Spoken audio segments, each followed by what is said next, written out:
Let's speak to the chairman of Stratford Town Football Club, where Cody played. Jed McCrory joins us this morning on CWR. Jed, morning to you. Morning, Phil. And I appreciate you coming on this morning, and appreciate what a difficult and tough time this must be for everybody connected with the football club. And this verdict that was handed down yesterday must bring back all kinds of thoughts and memories for you. Yeah, it does. I mean, I apologise that I couldn't come on yesterday. I was inundated with media, and I hadn't spoken to anybody because it wasn't appropriate. And there's obviously a lot of emotion and feelings with people that loved and cared Cody. He spoke to you at the time of this incident.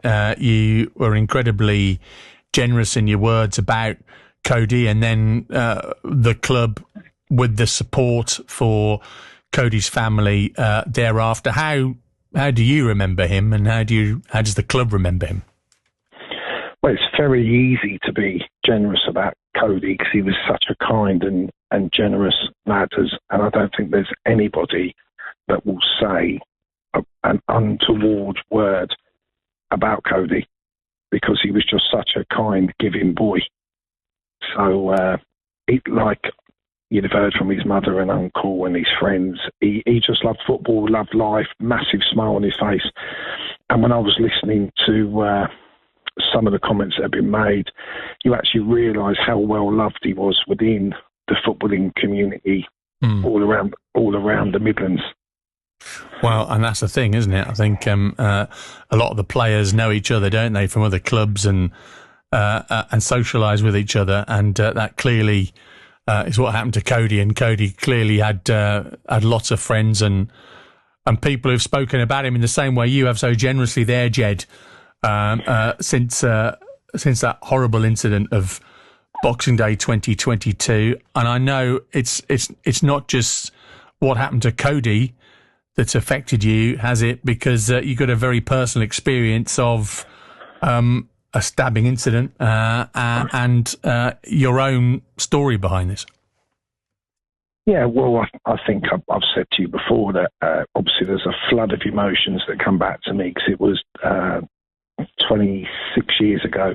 My best friend died in my hands. And he bled to death in my hands from a stabbing incident when a long time ago when I used to play the decks myself. And he died in my hands from a stabbing incident, another similar zombie knife. And that was 25 years ago, which is staggering. And when I was listening to Dan Vans, bless him, and I saw him on the telly, and he's still playing for the football club. I've got nothing but admiration for the young man who wants to play football, wants to be within the club, but he's took a brave step to go to court and give witness against what happened.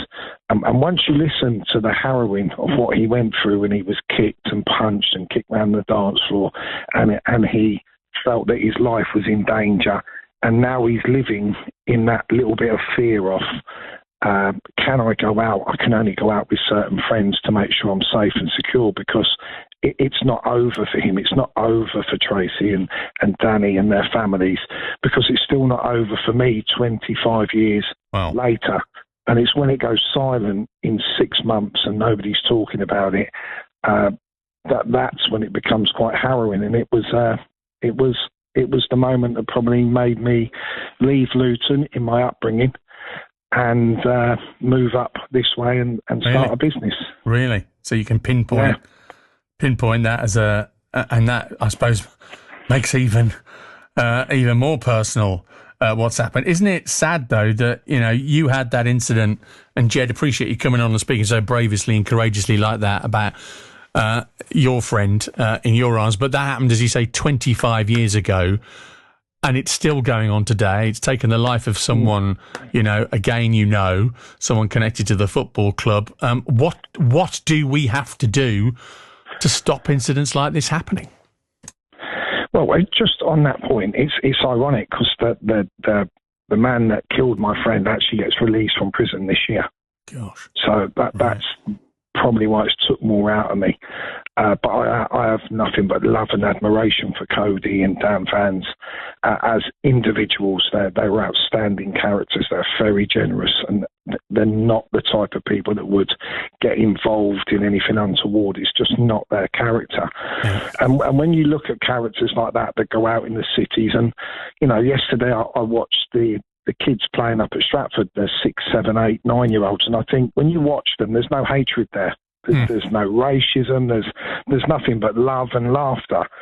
How do kids get from that age to teenagers and then want to become this individual that does these things? And this isn't something that's just happened now. This is something that is like 2 decades from my experience, 2.5 decades from my life experience. Yeah. So how does that change? And that's the big question.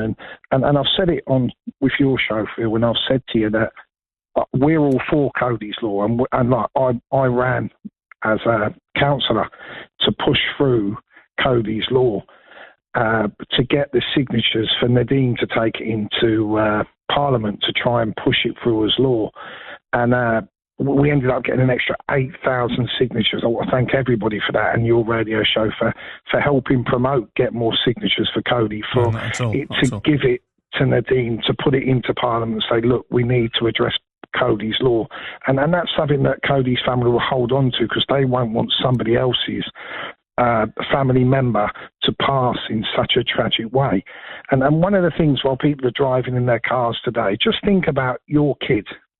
Is that your kid that's not there, missing a birthday, missing a Christmas? Just think about that. Or it happened to your best friend. Because these are the moments you've got to hold on to and go, hey, how do we get a resolution as people, regardless of political alignment? And that's the big thing. How do we do that? Because it's been 25 years for me, and it's still going on. Yeah. Cody's Law, which calls upon making metal detectors and bleed kits law for clubs and event venues. This is what Tracy, Cody's mum, is now campaigning for. And as you say, you've urged Stratford-upon-Avon MP Nadeem Zahawi as well to push for this in the Commons. There is a petition you can be part of here on the change.org website if you want to have a look at that and sign up to that. And you continue, Jed, there at Stratford Town to support this campaign and keep Cody's memory alive. Well, I've actually been working with Nadeem on it, and Nadeem's been kind enough to say that he will, once the court case is over and the judgment's done, he will take it into Parliament. So, and this is why I was thanking you, because the amount of signatures that came into it has allowed Nadeem to then take that forward. And if you just take away Cody as well, the 3 people that were stabbed in Nottingham, there was people stabbed in Bristol, London. Nadeem's the only MP that's standing in Parliament saying we need to change this. I don't hear any other MPs saying this needs to change. It's staggering, isn't it, for the amount of people around. You'll wake up tomorrow, and if you go on London GB News, there'll be a stabbing somewhere. And you'll wake up the next day and there'll be another one in another major city.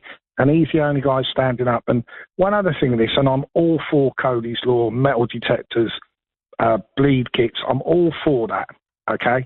But then I also stand back the other way and go, how sad is it that we have to have metal detectors when we go into a bar, a restaurant or a club?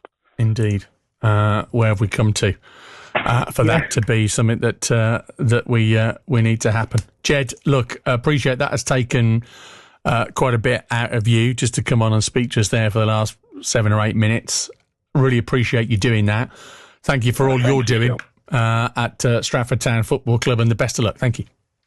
Thank you, Phil. Take care.